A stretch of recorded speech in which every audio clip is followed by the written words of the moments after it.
Guztioi ongi etorria ematen dizuet.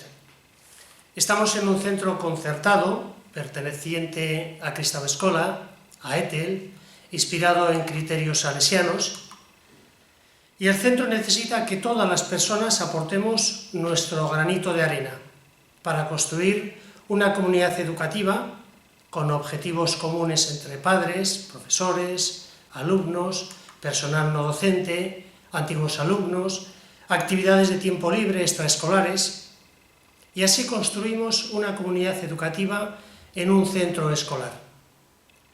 Don Bosco, fundador de los salesianos y patrono de la formación profesional, nos dejó un estilo, un método de educación, una misión. Os voy a narrar algunas pinceladas de la escuela salesiana. Herrikoia, librea eta gizarte klase guztietara irekia da. Behartsuei lehentasuna ematen die. Prepara a los jóvenes para afrontar dignamente la vida familiar, laboral y social.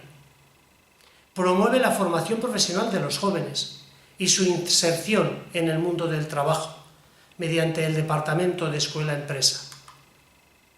Mantiene una relación personal basada en la confianza, el diálogo, la alegría y la responsabilidad que crean un ambiente familiar. Precisamente de este ambiente familiar nos hablan los carteles que adornan el centro. Es nuestra campaña en todos los centros salesianos. Etxean bezala, como en casa.